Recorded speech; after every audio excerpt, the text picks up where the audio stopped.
Welcome to Garden Sanity. I'm Laura, and today I'm going to show you 6 different plants and tiny shrubs that are perfect for winter interest in your garden, and they're easy care, so no fuss during the winter time. And first up is one of my favorites, and you've seen this in countless videos of mine, Kramer's Red Winter Heath. This is a newly planted one I planted this past summer. And here it is with the Lavender Topiary. So you can see how the lavender looks in wintertime. And there's the other lavender as well. But what you can see in the bed is it provides a nice pop of color. It's just such a beautiful magenta, fuchsia kind of color.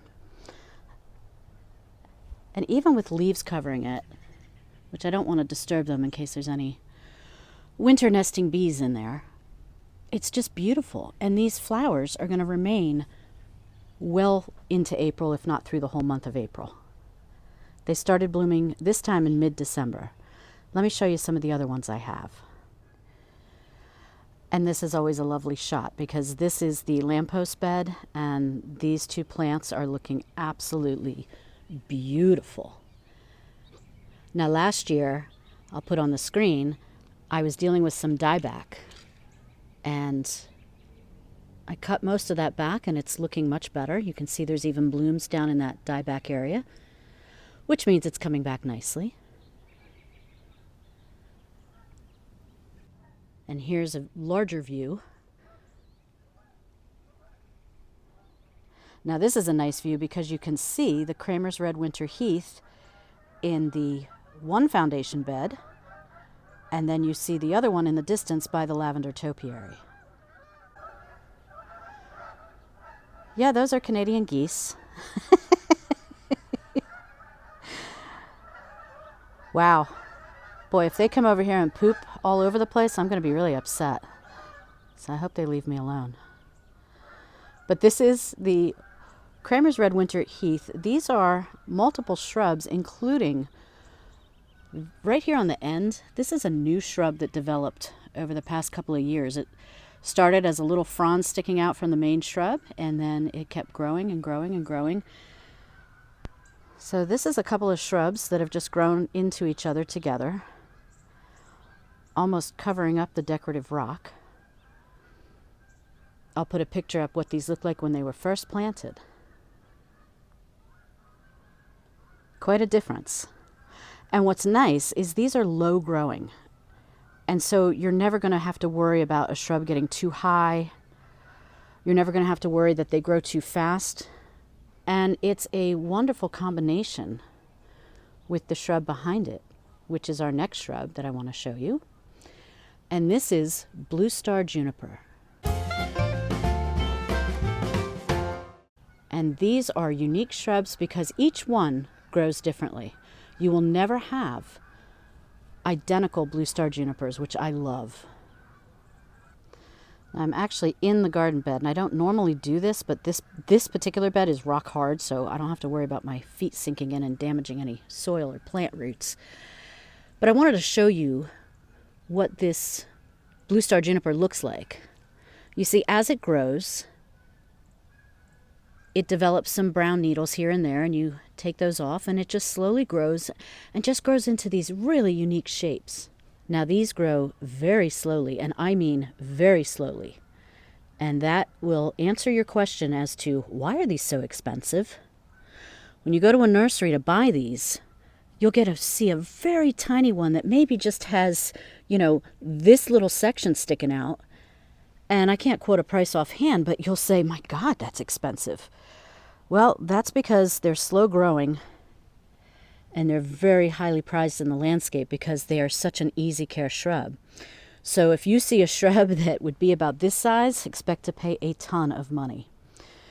So you can either spend a lot of money to start yourself off with a pretty decent sized shrub, or you can spend not so much money and just be very patient.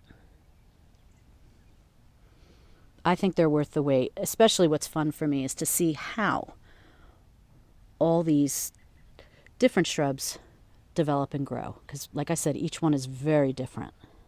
And there's one more I want to show you. This one that is in the lamppost bed, back in the bed. And this one seems a little bit more upright. You see how it's growing, but still very low, very slow. And because this is so exposed, you will get some more browning needles. Not a big deal. Look how beautiful that is. It's the blue color that really gets me, because the blue color stays in the wintertime. It's not as vibrant as it will be in the spring and summer, but it is more blue than blue-gray, and it is a stunning contrast. I mean, look at this. I've got the winter heath, the blue star juniper, and the green of the Manhattan euonymus, and that is just a nice combo.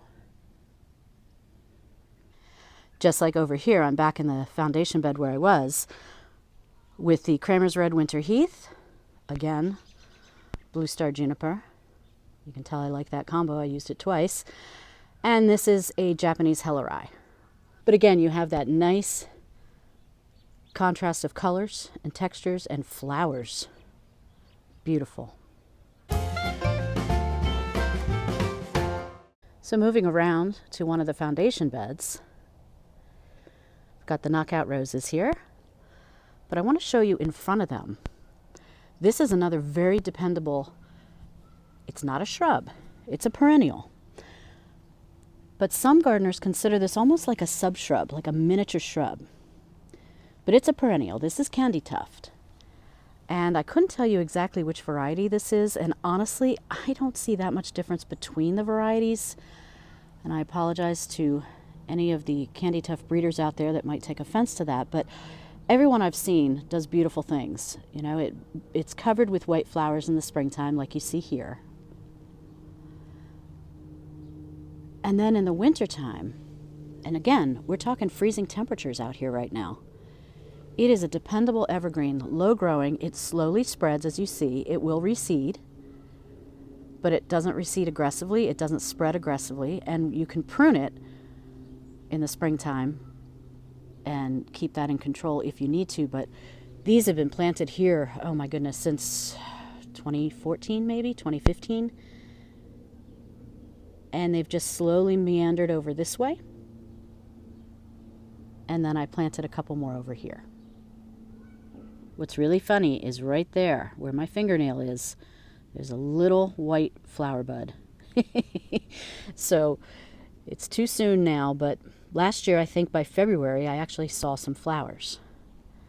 And this is a beautiful Mr. Bowling Ball Arborvitae. It gets a little gray looking in the winter time, but it has still, you can see still, let's say that again, still, you can see some hints of blue, and it's a very beautiful blue-green shrub the rest of the year. Now let me show you the Candytuft in the other foundation bed. Now I showed you these plants before, the Kramer's Red, the Japanese Hellebores, and then this is the patch of Candytuft, complete with a tumbleweed, as I like to call these. This is probably from the little lime hydrangeas. But this is dependable evergreen color, and again, no matter what your weather is, these have been covered with snow, these have been covered with a lot of snow. These have had dry winters, these have had wet winters, and they do absolutely beautifully.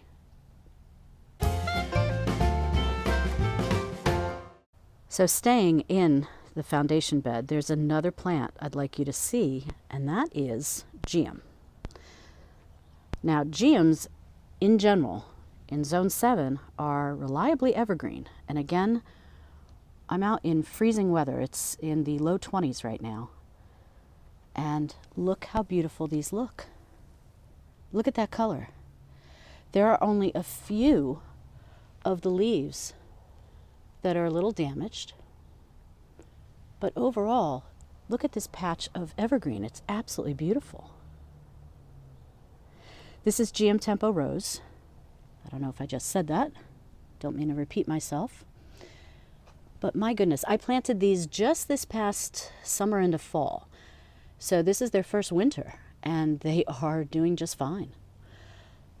I have a video on what to do in the springtime with these, so you can tidy them up.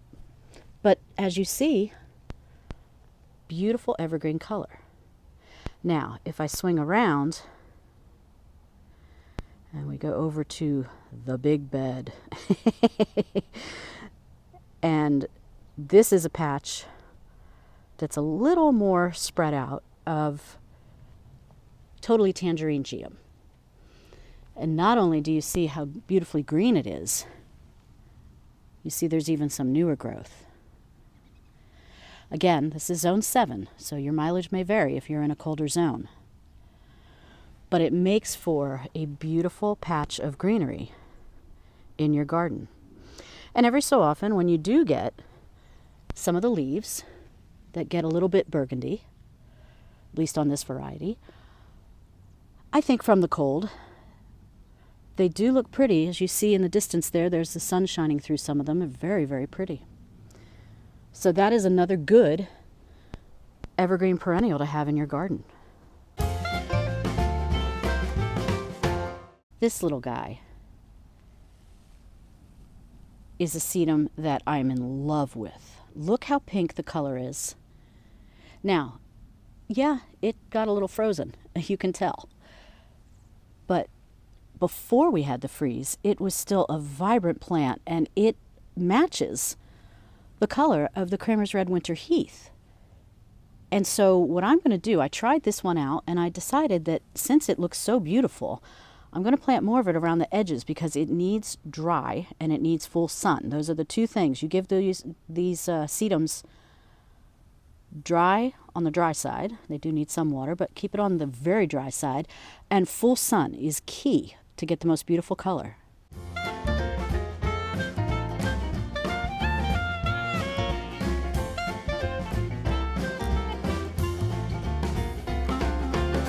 So I'm going to be definitely adding more of these, maybe some different types. Now, I thought they were annuals. I bought them as annuals, and a fellow gardener told me that in her garden, which is, I think, a zone or two colder than me here in zone 7, that they come back fine for her. So I thought, all right, I'll leave them, because regardless, I'll enjoy the white color as long as I can. But look, they still look beautiful. They don't look like anything has happened to them. And they look especially nice next to the lavender. Now let me show you that as I step back. So you got the lavender, you got the lavender topiary. So yes, lavender also can be a nice, reliable evergreen. Evergray. It's definitely a blue-gray color in the winter. And then the dusty millers are just outstanding. I also think the key to these looking so lush is I planted 2 little plugs together. So you know how you get these in the little like 6-pack or 8-pack of plugs? I planted 2 right next to each other. They were so tiny I couldn't help it. And I don't know if that's a best practice for gardening, but it worked for me. It looks nice. I love the way they look like this. And I will definitely be planting more of those. Now I'm in front of the center bed in our front yard, and you see way in the distance those white plants. That's the dusty miller. But I wanted to show you one more plant, which is the Ivory Prince Hellebores. Now, I'm going to go over here.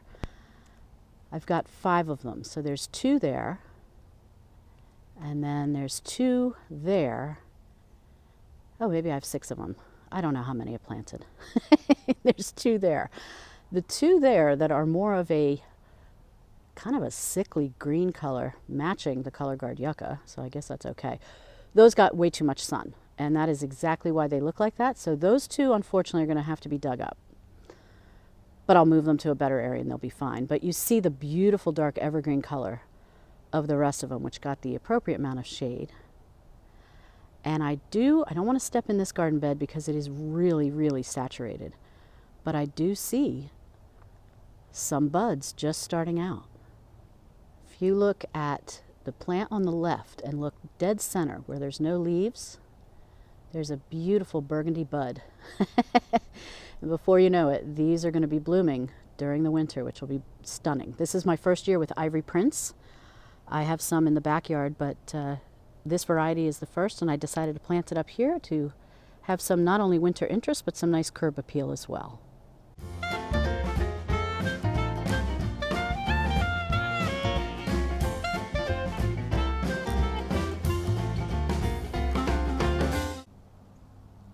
So I hope you enjoyed seeing these plants that you can consider for winter interest, easy winter interest in your garden. And then you have something pretty you can look at during mid-January, when it's kind of a bleak month, except for us finding beauty where we can in the garden and dreaming of spring. Until next time, happy gardening.